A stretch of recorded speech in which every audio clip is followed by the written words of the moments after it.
राष्ट्रपति द्रौपदी मुर्मू ने संसद में लोकसभा और राज्यसभा की संयुक्त बैठक को किया संबोधित। कहा, पिछले 10 साल में भारत बना है 5वीं सबसे बड़ी अर्थव्यवस्था वाला देश। गुरुग्राम में मुख्यमंत्री नायब सिंह सैनी की अध्यक्षता में कष्ट निवारण समिति की हुई बैठक। पैमाइश गलत करने के आरोप में एक पटवारी के खिलाफ कार्रवाई करने के दिए गए आदेश। प्रदेश के मुख्यमंत्री नायब सिंह ने गुरुग्राम में कचरा एकत्रित करने के लिए 50 नए इलेक्ट्रिक वाहनों को दिखाई हरी झंडी। कपड़ा थैला बैग वेंडिंग मशीन का भी किया शुभारंभ।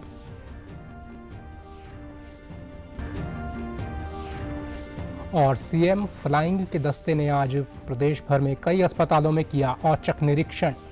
नारनौल, कैथल, जींद, फतेहाबाद सहित अन्य अस्पतालों में एम्बुलेंस से संबंधित कागजातों की भी की गई जांच। नमस्कार, मैं चंदन शर्मा। अब समाचार विस्तार से। राष्ट्रपति द्रौपदी मुर्मू ने कहा है कि सरकार पेपर लीक की निष्पक्ष जांच और दोषियों के लिए कड़ी सजा सुनिश्चित करने के लिए प्रतिबद्ध है। संसद की संयुक्त बैठक में अपने संबोधन में उन्होंने कहा कि दलगत राजनीति से ऊपर उठकर ऐसी घटनाओं को रोकने के लिए देश भर में ठोस कदम उठाना महत्वपूर्ण है। उन्होंने कहा कि सरकार परीक्षा संबंधित निकायों, उनके कामकाज और परीक्षा प्रक्रिया के सभी पहलुओं में बड़े सुधारों की दिशा में काम कर रही है। राष्ट्रपति मुर्मू ने कहा कि संसद ने परीक्षाओं में अनुचित साधनों के इस्तेमाल के खिलाफ भी सख्त कानून बनाया है। उन्होंने कहा कि विभिन्न राज्यों में पेपर लीक के कई मामले पहले भी सामने आए हैं और सरकार का ये निरंतर प्रयास है कि देश के युवाओं को अपनी प्रतिभा का प्रदर्शन करने के लिए सही अवसर प्रदान किए जाएं। राष्ट्रपति ने कहा कि चाहे प्रतियोगी परीक्षाएं हों या सरकारी भर्ती की प्रक्रिया, सब में पूरी पारदर्शिता और ईमानदारी की आवश्यकता है।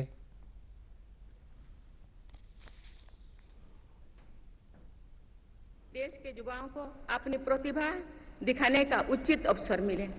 सरकारी भर्ती हो या फिर परीक्षाएं, सुनिए, परीक्षाएं किसी भी कारण से इनमें रुकावट आए, ये उचित नहीं है।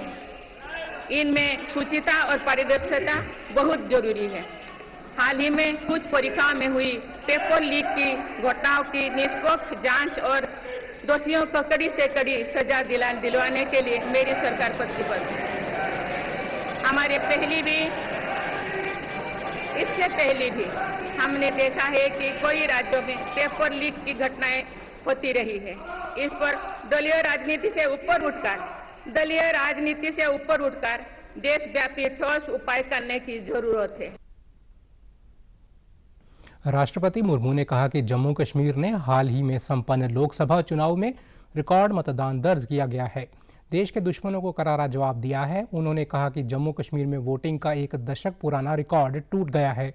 राष्ट्रपति ने कहा कि नई सरकार आगामी संसद सत्र में अपना पहला आम बजट पेश करने जा रही है, जो उसकी दूरगामी नीतियों और भविष्यवादी दृष्टिकोण का एक प्रभावी दस्तावेज होगा और सुधारों को तेजी से आगे बढ़ाया जाएगा। राष्ट्रपति ने कहा कि 10 साल में देश 11वें स्थान से उठकर 5वीं सबसे बड़ी अर्थव्यवस्था बन गया है। उन्होंने कहा कि देश ने महामारी और दुनिया के विभिन्न हिस्सों में संघर्ष के बावजूद ये उपलब्धि हासिल की। उन्होंने ये भी कहा कि मौजूदा भारत सरकार को दुनिया की तीसरी सबसे बड़ी अर्थव्यवस्था बनने के लिए काम कर रही है। होना चाहिए। जो भारत इतना बड़ा चुनाव अभियान बिना बड़ी हिंसा और अराजकता से पूरा कराए, तो भी हमें गौरव होना चाहिए। आज पूरा विश्व हमें मदर ऑफ डेमोक्रेसी के रूप में सम्मान देता है। भारत के लोगों ने हमेशा लोकतंत्र के प्रति अपना पूर्ण विश्वास प्रकट किया है। संसद के दोनों सदनों की संयुक्त बैठक को किए गए राष्ट्रपति द्रौपदी मुर्मू के संबोधन की एक प्रति आज लोकसभा में प्रस्तुत की गई। राष्ट्रपति के संबोधन के बाद दोपहर में सदन की कार्यवाही शुरू होने पर इस प्रति को सदन में प्रस्तुत किया गया। अध्यक्ष ओम बिरला ने भी घोषणा की कि कांग्रेस के सांसद राहुल गांधी को निचले सदन में विपक्ष के नेता के रूप में मान्यता दी गई है। बाद में सदन की कार्यवाही दिन भर के लिए स्थगित कर दी गई। राज्यसभा में भी राष्ट्रपति के संबोधन की एक प्रति प्रस्तुत की गई। प्रधानमंत्री नरेंद्र मोदी ने नवगठित केंद्रीय मंत्रिपरिषद के सदस्यों से ऊपरी सदन का परिचय करवाया।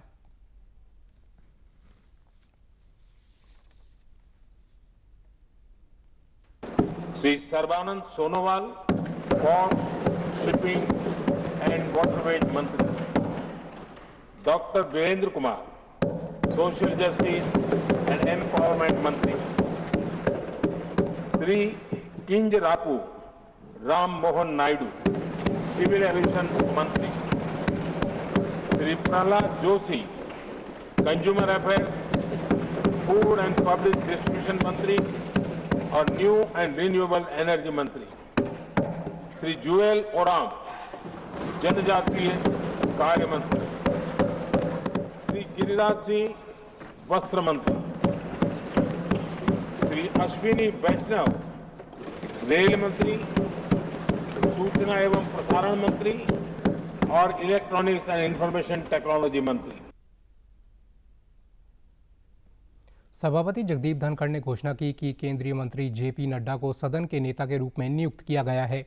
बाद में सदन की कार्यवाही दिन भर के लिए स्थगित कर दी गई।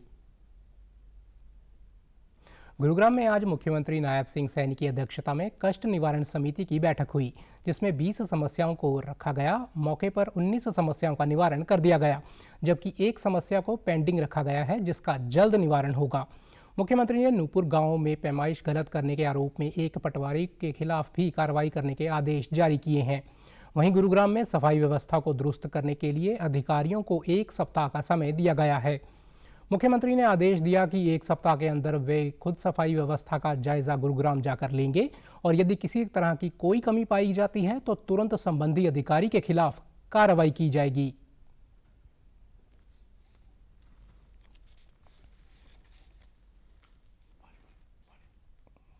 कुल 20 शिकायतें आई हैं और जिन शिकायतों में से सुनकर के 19 का समाधान किया गया है। गुरुग्राम की सफाई के लिए, स्वच्छता के लिए स्पष्ट तौर पर अधिकारियों को 1 सप्ताह का समय दिया है और उन्होंने स्वयं कहा, मैंने पूछा है ये सफाई की व्यवस्था कितने दिन में होगी तो मुझे जानकारी मिल जाए। 1 सप्ताह का समय दिया है। मैंने कहा है कि 1 सप्ताह के बाद मैं स्वयं ही देखने के लिए जाऊंगा कि उसको तुरंत दुरुस्त कर लें।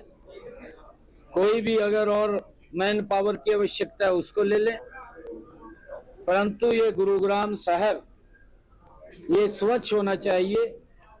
कहीं पर भी कोई गंदगी या कूड़ा करकट नहीं मिलना चाहिए। मुख्यमंत्री ने बारिश में होने वाले जल भराव समस्या से निजात पाने के लिए भी अधिकारियों को आदेश दिए हैं कि पूरी तरह से पानी निकासी के प्रबंध पुख्ता किए जाएं। अधिकारियों को इस बात से सचेत कर दिया है कि आप लोगों ने लोगों को सर्विस देनी है। अगर किसी का प्रभाव आपके ऊपर है तो उसको दूर कर दें। आने वाले समय के अंदर ये जल्दी ही 1 हफ्ते के अंदर लोगों को राहत मिलेगी। हमने चाहे नालों की सफाई है, चाहे रेन हार्वेस्टिंग जो लगे हुए हैं उनके सफाई की बात है, कि पानी की भी समस्या ना आए बरसात के समय के अंदर, उसका भी हम पहले इंतजाम कर लें। ये भी बात मैंने कही है और जल्दी ही उसकी भी सर्विस करके उसको चुस्त दुरुस्त कर लिया जाएगा। हरियाणा के मुख्यमंत्री नायब सिंह ने गुरुग्राम में सफाई व्यवस्था को और दुरुस्त करते हुए आज 50 नए डोर टू डोर कचरा एकत्रित करने वाले वाहनों को हरी झंडी दिखाकर रवाना किया। अब इन्हें मिलाकर वाहनों की संख्या 500 से अधिक हो गई है। नगर निगम गुरुग्राम क्षेत्र में डोर टू डोर कचरा उठान सहित सफाई व्यवस्था को बेहतर करने के लिए युद्ध स्तर पर कार्य किया जा रहा है। इसके तहत एक और जहां वाहनों व मशीनरी की संख्या दिन प्रतिदिन बढ़ाई जा रही है, वहीं दूसरी ओर निगम क्षेत्र के सभी वार्डों में सफाई व्यवस्था की बेहतर निगरानी के लिए 19 HCS अधिकारियों की जिम्मेदारी सौंपी हुई है। नगर निगम गुरुग्राम डोर टू डोर कचरा कलेक्शन व्यवस्था में अधिक से अधिक इलेक्ट्रिक वाहनों को शामिल किया जा रहा है ताकि पर्यावरण प्रदूषित ना हो। वीरवार को मुख्यमंत्री द्वारा शुरू करवाए गए सभी वाहन इलेक्ट्रिक हैं। इससे एक ओर जहां घर घर से कचरा एकत्रित करने के कार्य में तेजी आएगी, वहीं दूसरी ओर पर्यावरण भी संरक्षित होगा। मुख्यमंत्री ने सिंगल यूज प्लास्टिक व पॉलीथीन कैरी बैग मुक्त गुरुग्राम अभियान के तहत कपड़ा थैला बैग वेंडिंग मशीन का भी शुभारंभ किया। ये मशीनें आने वाले समय में गुरुग्राम के विभिन्न सार्वजनिक स्थानों पर लगाई जाएंगी। मशीन में 10 रुपये का सिक्का डालकर या यूपीआई के माध्यम से भी कपड़े का थैला प्राप्त किया जा सकता है। हरियाणा के पंचकुला जिले में 29 जून को भारतीय जनता पार्टी की अहम बैठक होगी, जिसमें गृह मंत्री अमित शाह शिरकत करेंगे। इस बैठक को लेकर सेक्टर 1 लोक निर्माण विभाग के विश्राम गृह में भारतीय जनता पार्टी द्वारा पत्रकार वार्ता का आयोजन किया गया, जिसमें हरियाणा प्रदेश महामंत्री मोहन लाल बडौली और विधानसभा अध्यक्ष ज्ञानचंद गुप्ता ने गृह मंत्री अमित शाह के कार्यक्रम की जानकारी दी। 29 जून को पंचकुला में होने वाली बैठक में हरियाणा चुनाव प्रभारी धर्मेंद्र प्रधान पहले सत्र की बैठक लेंगे। इस बैठक में मुख्यमंत्री नायब सैनी, केंद्रीय मंत्री मनोहर लाल भी शामिल होंगे। अमित शाह विस्तारित प्रदेश कार्यकारिणी की भी बैठक लेंगे। सभी 90 विधानसभा से 50-50 कार्यकर्ता शामिल होंगे। पार्लियामेंट्री बोर्ड करता है कि क्या हमने किसी के साथ अलायंस करना है या नहीं करना है, किससे करना है। इसका ये विषय प्रदेश का नहीं है, ये राष्ट्रीय स्तर का।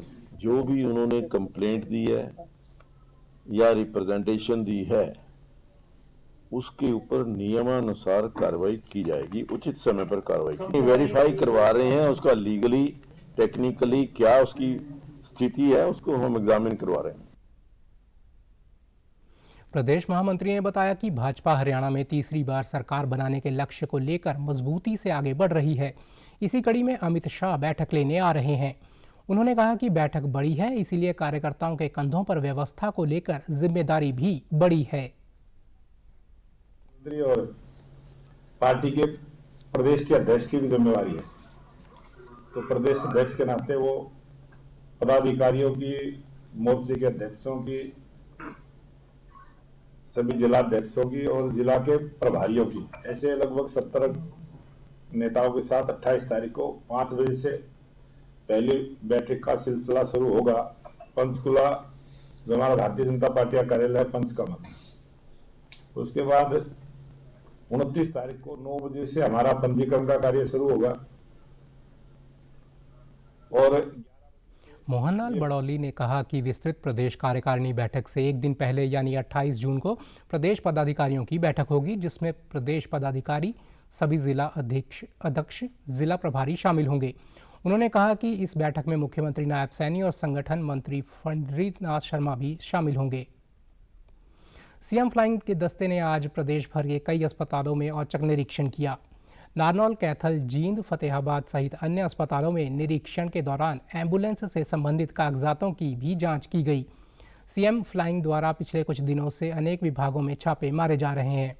वहीं जींद के सिविल अस्पताल में सीएम फ्लाइंग ने आज सुबह औचक निरीक्षण किया और आवश्यक रिकॉर्ड की जाँच की।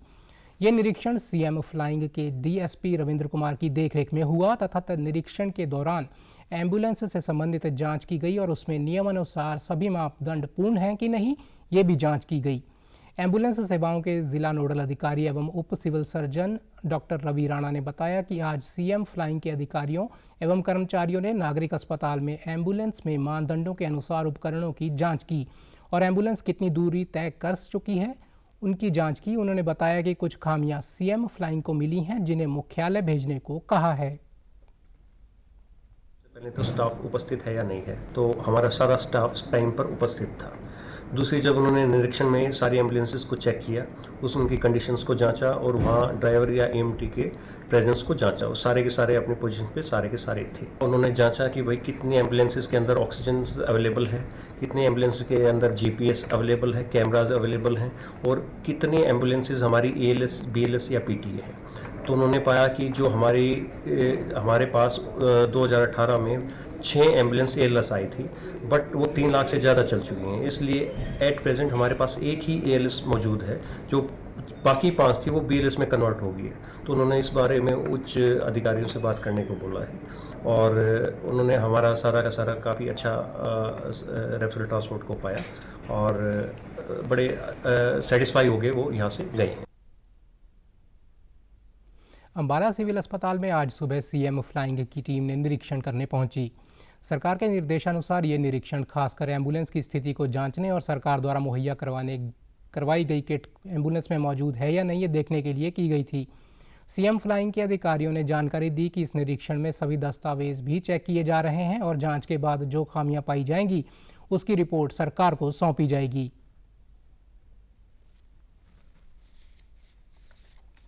सीएमओ ऑफिस और जो एम्बुलेंसेज हैं विशेषकर उनकी चेकिंग के लिए उसमें जो सरकार द्वारा किट वगैरह प्रोवाइड की गई है वो है या नहीं है प्रेजेंट, और एम्बुलेंस की कंडीशन कैसी है, वो चलने लायक है या नहीं, कोई मिस हैपनिंग से बच्चा ना हो जाए ऐसा, तो वो सारी चेकिंग जो है हमारे द्वारा की जा रही है, जिसकी रिपोर्ट जो है सरकार को बना के भेजी जाएगी। अभी एम्बुलेंस में उपलब्ध नहीं है, एक ही एम्बुलेंस थी जो मरीजों को छोड़ने के लिए गई हुई है। जैसी आएगी वो उसको वो चेक करके प्रॉपर जो सरकार की तरफ से हिदायतें हैं भी क्या क्या सामान उसमें होना चाहिए उसको चेक करके उनकी रिपोर्ट जो कमियां पाई जाएंगी सरकार को भेजी जाएगी। शिकायत पे नहीं, कोई स्पेशल अभियान था, सरकार के निर्देश थे, उसके तहत ही हमने कार्रवाई की है। सीएम जैसा सरकार के निर्देश हैं उसके अकॉर्डिंग उतना ही पार्ट पे कार्रवाई करते हैं। बाकी डॉक्टर्स जो ड्यूटी पे हैं उनको चेक किया गया। एक दो डॉक्टर जो लेट आए थे उनके बारे में सरकार को लिख के भेजा जाएगा, लेट आए कारण पूछा जाएगा कि क्यों लेट आई। एक डॉक्टर एब्सेंट भी पता चला है जो अभी तक हमारे नोटिस में नहीं आया था। हरियाणा में जननायक जनता पार्टी के नेता और पूर्व डिप्टी सीएम दुष्यंत चौटाला ने चंडीगढ़ में एक प्रेस वार्ता को संबोधित करते हुए कहा कि उनकी पार्टी को बीजेपी से गठबंधन करके नुकसान हुआ है और भविष्य में बीजेपी से गठबंधन नहीं करेंगे। इसके अलावा किसान आंदोलन और सत्ता विरोधी लहर का नुकसान जजपा को उठाना पड़ा, इसलिए भविष्य में ऐसा कोई कदम नहीं उठाएंगे जिससे लोगों में नाराजगी पैदा हो। उन्होंने कहा कि आने वाला विधानसभा चुनाव मजबूती से लड़ेंगे। दुष्यंत चौटाला ने हरियाणा में राज्यसभा सीट के लिए होने वाले चुनाव के लिए शर्त रखते हुए कांग्रेस को समर्थन दिया। दुष्यंत ने कहा कि अगर कांग्रेस प्रदेश के किसी प्रतिष्ठित व्यक्ति, कॉमनवेल्थ खिलाड़ी, ओलंपिक गोल्ड मेडलिस्ट को संयुक्त उम्मीदवार बनाए तो जेजेपी समर्थन देने को तैयार है। कांग्रेस चाहती है कि भारतीय जनता पार्टी से टकराव तो उनको हार जीत की ओर नहीं देखना चाहिए। आज संयुक्त तौर पर कोई भी ऐसा सामाजिक व्यक्ति जो हम सबको, प्रदेश को अच्छा नेतृत्व दे पाए, अगर कांग्रेस लाती है तो हम उसका समर्थन करने का काम। अगर कोई खिलाड़ी रिनाउंड जो देश के लिए गोल्ड मेडल लेकर आया हुआ है, देश के लिए निरंतर कॉमनवेल्थ, एशियन गेम्स, ओलंपिक्स के अंदर हिस्सेदारी कर पाया, उनको आगे लाने का काम करना चाहिए। और मुझे नहीं लगता ऐसा कोई व्यक्ति आएगा तो चाहे कांग्रेस हो, चाहे जननायक जनता पार्टी हो, चाहे वो लोकदल हो, चाहे निर्दलीय हो, हम सब मिलकर उसका समर्थन भी करेंगे। और ये पहला अवसर आएगा जब भारतीय जनता पार्टी को एक कड़ा मुकाबला भी देखेंगे। हार जीत तो सिक्के के दो पहलू। हरियाणा की अतिरिक्त मुख्य निर्वाचन अधिकारी हेमा शर्मा ने कहा कि त्रुटि रहित व सटीक फोटोयुक्त मतदाता सूची तैयार करवाना मुख्य निर्वाचन अधिकारी कार्यालय का लक्ष्य है, क्योंकि वही व्यक्ति चुनाव में अपने वोट का प्रयोग कर सकता है जिसका नाम मतदाता सूची में है। हेम शर्मा ने कल आगामी विधानसभा चुनाव के मद्देनज़र चुनावी तैयारियों को लेकर बुलाई गई राजनीतिक पार्टियों के प्रतिनिधियों के साथ समीक्षा बैठक की अध्यक्षता कर रही थी। इस दौरान उन्होंने राजनीतिक पार्टियों के प्रतिनिधियों से आग्रह किया कि जैसे ही 25 जुलाई को समेकित ड्राफ्ट मतदाता सूची प्रकाशित होती है, वे मतदाता सूची का अध्ययन करें और यदि किसी प्रकार की कोई विसंगति पाई जाती है, जैसे कि पात्र मतदाता का नाम मतदाता सूची में ना हो, मृतक का नाम मतदाता सूची में होना या स्थान छोड़कर जा चुका किसी व्यक्ति का नाम होना इत्यादि, तो वे अपने बूथ लेवल एजेंट या किसी अन्य पदाधिकारी से निर्धारित फॉर्म 6, 7 व 8 भरकर BLO को दें। उन्होंने बताया कि 25 जून से बूथ लेवल अधिकारियों द्वारा मतदाता सूची का घर घर जाकर सत्यापन शुरू किया गया है। हरियाणा के मुख्य सचिव TVSN प्रसाद ने कल वीडियो कॉन्फ्रेंस के माध्यम से सभी मंडल आयुक्तों और उपायुक्तों के साथ मानसून सीजन से पहले प्रदेश भर में बाढ़ नियंत्रण तैयारियों का जायजा लेने के लिए एक बैठक की अध्यक्षता की। उन्होंने जलभराव की घटनाओं को रोकने और जन सुरक्षा सुनिश्चित करने के लिए राज्य सरकार की प्रतिबद्धता को दोहराया। बैठक के दौरान मुख्य सचिव ने अधिकारियों को मानसून की बारिश शुरू होने से पहले प्रदेश भर में नालों की सफाई में तेजी लाने के निर्देश दिए। उन्होंने संभावित बाढ़ के जोखिमों को कम करने के लिए संवेदनशील क्षेत्रों की पहचान करने और पंपिंग मशीनों और जनरेटर जैसे आवश्यक उपकरणों की तैनाती की तत्काल आवश्यकता पर जोर दिया। मुख्य सचिव ने कहा कि अधिकारी ये सुनिश्चित करें कि इन उपायों को प्रभावी ढंग से लागू किया जाए। मुख्य सचिव ने समय पर कार्य निष्पादन के महत्व पर बल देते हुए उपायुक्तों को बाढ़ नियंत्रण पहलों की व्यक्तिगत रूप से निगरानी करके निर्देश दिए ताकि किसी भी देरी से बचा जा सके और लोगों को असुविधा न हो। उन्होंने कहा कि व्यापक बाढ़ प्रबंधन रणनीतियों के लिए जिलों को पर्याप्त धनराशि आवंटित की गई है। बैठक के दौरान ये भी बताया गया कि बाढ़ नियंत्रण उपायों की प्रत्यक्ष निगरानी करने के लिए जन स्वास्थ्य अभियांत्रिकी विभाग के मुख्य अभियंताओं को जिले सौंपे गए हैं। उन्होंने संवेदनशील स्थानों पर स्थल निरीक्षण करने और मानसून के मौसम में जलभराव को रोकने के लिए तत्कालिक उपाय लागू करने का काम सौंपा गया है। उन्होंने बाढ़ नियंत्रण उपायों को क्रियान्वित करने में अपनी जिम्मेदारियों के प्रति लापरवाही करने वाले अधिकारियों कर्मचारियों के खिलाफ सख्त अनुशासनात्मक कार्रवाई की भी चेतावनी दी। हरियाणा में राज्य प्रतिपूरक वन रोपण निधि प्रबंधन एवं योजना प्राधिकरण योजना के अंतर्गत वर्ष 2024-25 के दौरान 748.36 हेक्टेयर क्षेत्र में प्रतिपूरक वन रोपण, अतिरिक्त प्रतिपूरक वन रोपण और दंडात्मक प्रतिपूरक वन रोपण के अंतर्गत 7.52 लाख से अधिक पौधे लगाए जाएंगे।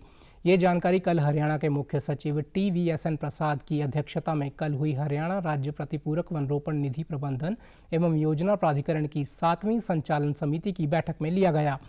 इस योजना के तहत 125.68 करोड़ रुपए की वार्षिक संचालन योजना को मंजूरी दी गई। मुख्य सचिव श्री TVSN प्रसाद ने बताया कि राज्य सरकार भूमि प्रबंधन निदेशालय स्थापित करने की योजना बना रही है।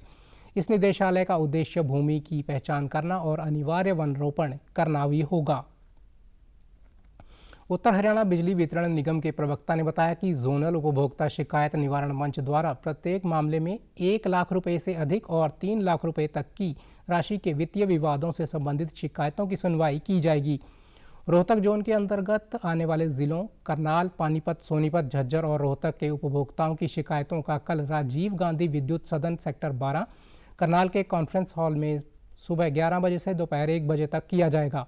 उन्होंने बताया कि रोहतक जोन के अंतर्गत आने वाले जिलों के उपभोक्ताओं के गलत बिलों, बिजली की दरों में संबंधित मामलों, मीटर सिक्योरिटी से जुड़े मामलों, खराब हुए मीटरों से संबंधित मामलों, वोल्टेज से जुड़े मामलों का निस्तारण किया जाएगा। इस दौरान बिजली चोरी, बिजली के दुरुपयोग और घातक गैर घातक दुर्घटना आदि मामलों पर विचार नहीं किया जाएगा। हरियाणा के हिसार जिले के तलवंडी राणा गांव के लिए सड़क निर्माण को लेकर चल रहा धरना खत्म हो गया है। नागरिक उड्डयन मंत्री डॉक्टर कमल गुप्ता कल धरना स्थल पर पहुंचे और धरनारत ग्रामीणों से बातचीत करते हुए कहा कि राज्य सरकार द्वारा उनकी सड़क निर्माण की मांग को मान लिया गया है। इस पर धरना कमेटी ने धरना खत्म करने की योजना की घोषणा कर दी। नागरिक उड्डयन मंत्री ने इस दौरान ग्रामीणों से बातचीत करते हुए कहा कि राज्य सरकार ने निर्णय लिया है कि महाराजा अग्रसेन एयरपोर्ट की 4 दीवारी के साथ साथ तलवंडी राणा गांव के लिए सड़क निर्माण करवाया जाए ताकि लोगों को किसी प्रकार की कोई परेशानी ना हो। जिस जमीन पर इस सड़क का निर्माण करवाया जा रहा है उस जमीन की ट्रांसफर फाइल चंडीगढ़ मुख्यालय भिजवा दी गई है। उन्होंने बताया कि इस सड़क का ज़्यादातर निर्माण कार्य पूरा हो चुका है, शेष बचे कार्य को भी जल्दी पूरा कर लिया जाएगा। उन्होंने कहा कि लोगों की सहूलियत के लिए आज से ही बस सेवा की भी शुरुआत की जाएगी। हरियाणा के कृषि मंत्री कंवरपाल गुर्जर ने कल यमुनानगर में सैकड़ों लोगों को प्लॉट के कागजात सौंपे। इस दौरान पत्रकारों से बातचीत करते हुए कंवरपाल गुर्जर ने बताया कि लगभग 4300 से अधिक प्लॉटों के कागजात हरियाणा भर में दिए गए हैं, जबकि इससे पहले 9000 लोगों को मकान की रजिस्ट्रियां दी गई थीं।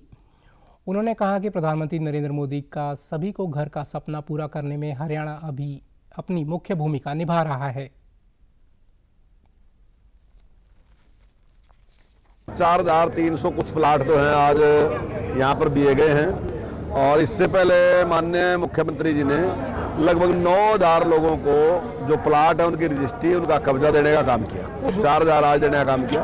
और अभी आने वाले टाइम में और माननीय मुख्यमंत्री जी जो गरीब लोग हैं उनको 1 लाख रुपए सीधे उनके खाते में डालने की योजना है ताकि वो अपने आप प्लाट खरीद लें।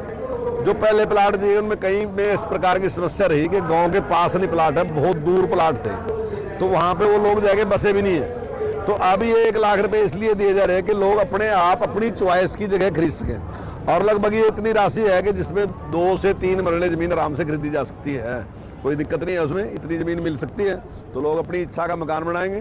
तो जो एक लक्ष्य रखा माननीय प्रधानमंत्री जी ने, उसको पूरा करने में हरियाणा सरकार जो है अग्रणीय भूमिका में बहुत स्पीड के साथ काम कर रही। इस दौरान प्लॉट के कागजात मिलने पर लाभार्थियों ने प्रधानमंत्री नरेंद्र मोदी और मुख्यमंत्री नायब सैनी का धन्यवाद किया। उन्होंने कहा कि उन्हें उम्मीद नहीं थी कि उनका भी अपना घर का सपना पूरा होगा। उनके अपने घर का सपना अब पूरा हो चुका है। हमें तो उम्मीद भी नहीं थी कि हमारा खुद का घर होगा। हम तो किराए के मकान में रह रहे इतने साल से, हमें तो उम्मीद भी नहीं थी कि हमारा अपना घर होगा। अब भाई बहुत खुशी है, बहुत खुशी है। अगर हमें देखो रसीद है, उम्मीद है मिलेगा, और हमारा अपनी छत भी बन जाती है, रहने लग जाएंगे, तो इससे ज़्यादा खुशी क्या है। सरकार का धन्यवाद, जो चलते रहे, किराया पर आता था चलते रहे और अपना वो या बच्चे पढ़ते हैं। हम तो सरकार का धन्यवाद देना चाहते हैं। हमारे के लिए बहुत ऐसा इति हुआ हमारे लोग के, हम तो खुश हैं। बच्चे को पढ़ाएं लिखाएं कि घर बनाते हैं, यही सोचे थे। चलो मिला तो सरकार का धन्यवाद। नशा मुक्त भारत पखवाड़े के तहत हरियाणा पुलिस द्वारा 12 जून से लेकर 26 जून तक नशा मुक्त हरियाणा पखवाड़ा बनाया गया। हरियाणा पुलिस द्वारा इस पखवाड़े के समापन अवसर पर पंचकूला के सेक्टर 14 स्थित राजकीय कन्या महाविद्यालय में राज्य स्तरीय समारोह आयोजित किया गया। इस समारोह में पुलिस महानिदेशक शत्रुजीत कपूर ने बतौर मुख्य अतिथि शिरकत की। इस दौरान उन्होंने सभागार में उपस्थित अधिकारियों, कर्मचारियों तथा अन्य लोगों से नशे से दूर रहने की अपील की। इस मौके पर डीजीपी ने पखवाड़े के दौरान उत्कृष्ट कार्य करने वाले 23 अधिकारियों, कर्मचारियों तथा नशा मुक्ति पर आधारित प्रतियोगिता के विजेता प्रतिभागियों को सम्मानित किया। इस दौरान उन्होंने नशा मुक्ति को लेकर उपस्थित लोगों को शपथ भी दिलवाई। इस अवसर पर पत्रकारों से बातचीत करते हुए पुलिस महानिदेशक शत्रुजीत कपूर ने कहा कि वर्ष 2023 में जहां एनडीपीएस एक्ट के तहत 3800 से ज़्यादा मुकदमे दर्ज किए गए थे, वहीं इस वर्ष अब तक ये संख्या लगभग 1600 है। ये आंकड़ा दर्शाता है कि हमारे समाज में नशे की उपलब्धता पहले से कम हुई है। नशे के खिलाफ मुहिम चलाने में बड़ा योगदान दिया है, तो उन सभी ऐसे लोगों को सम्मानित किया गया। पिछले पूरे वर्ष में करीब 3800 से भी ज़्यादा एनडीपीएस एक्ट के तहत मुकदमे दर्ज किए गए, और जो अब आधे वर्ष में लगभग 6 महीने होने वाले हैं, 4 दिन बचे हैं, और इस अवधि में करीब 1600 मुकदमे दर्ज किए गए हैं। तो इसमें काफ़ी गिरावट दर्ज की गई है, जो कि एक अच्छी बात है, और नशे की जो उपलब्धता है हमारे समाज में उसमें कमी को इंगित करती है। फतेहाबाद और सिरसा 2 ऐसे ज़िले हैं जो हमारे पंजाब से लगते हुए ज़िले हैं, और यहाँ पर नशे की समस्या बाकी ज़िलों की अपेक्षा में थोड़ी ज़्यादा रही है। वहाँ पर एक नशा मुक्त गाँव का अभियान चलाया गया, और जनवरी माह से लेकर अब तक 100 से भी ज़्यादा गाँव और शहरों में वार्ड, उनको नशा मुक्त घोषित किया गया है। महानिदेशक शत्रुजीत कपूर ने नए कानून के बारे में बताते हुए कहा कि हरियाणा पुलिस इसके लिए पूरी तरह से तैयार है। 1 जुलाई से ये नए कानून प्रभाव में आ जाएंगे और बहुत सारे बदलाव इन तीनों कानूनों के माध्यम से आने वाले हैं, और उसके लिए गवर्नमेंट ऑफ इंडिया के लेवल पर बहुत सारे इनिशिएटिव लिए गए हैं। उन्होंने कहा कि इसके लिए ट्रेनिंग बहुत बड़े स्तर पर की गई है और 17,000 पुलिसकर्मियों को अब तक इसमें प्रशिक्षण दे चुके हैं।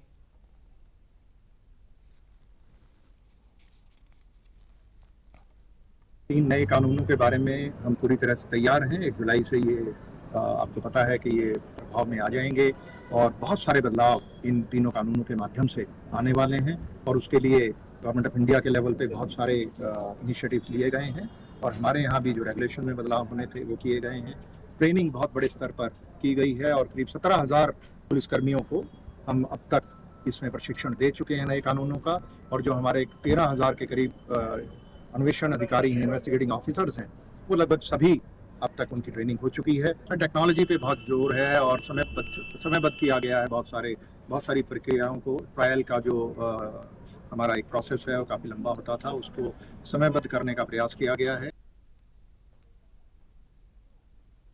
जींद मुख्यालय के औद्योगिक प्रशिक्षण संस्थान में उपस्थित विद्यार्थियों से नरवाना के उप पुलिस अधीक्षक अमित भाटिया ने समूचे समाज को नशा मुक्त बनाने के लिए नशा मुक्त भारत अभियान के अंतर्गत युवाओं से आह्वान किया और नशा मुक्ति के बारे में शपथ दिलाई। इस दौरान नशे के दुष्प्रभावों के बारे में जानकारी दी। मनोचिकित्सक एवं इस अभियान के नोडल अधिकारियों द्वारा युवाओं को विस्तार से बताया गया कि वे किस प्रकार स्वयं नशे से दूर रहकर बेहतर समाज की संरचना करने में अपना महत्वपूर्ण योगदान दे सकते हैं। उप पुलिस अधीक्षक अमित भाटिया अपने संबोधन में कहा कि समाज से नशे की बुराई को जड़ से खत्म करने के साथ युवा पीढ़ी की ऊर्जा का सही दोहन करने और नशा मुक्त समाज बनाने के लिए सभी वर्गों का रचनात्मक सहयोग जरूरी है।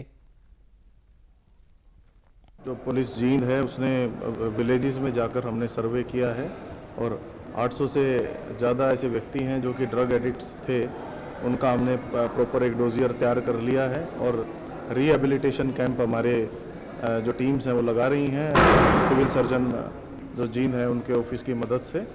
और हमारी यही कोशिश है कि जो भी ये व्यक्ति हैं ये सभी आने वाले समय में नशा छोड़ दें और मोर देन 70 व्यक्ति ऐसे हैं जो कि नशा छोड़ चुके हैं और हमारी यही कोशिश है कि सभी ये व्यक्ति नशा छोड़। 2 से अधिक हमने एफआईआरें दर्ज की हैं एनडीपीएस एक्ट के तहत और मोर देन 200 हमने जो एक्यूज्ड हैं उनको अरेस्ट किया है।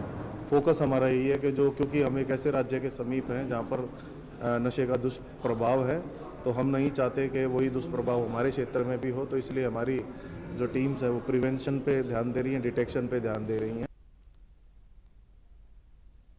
समाचारों में आज इतना ही। नमस्कार।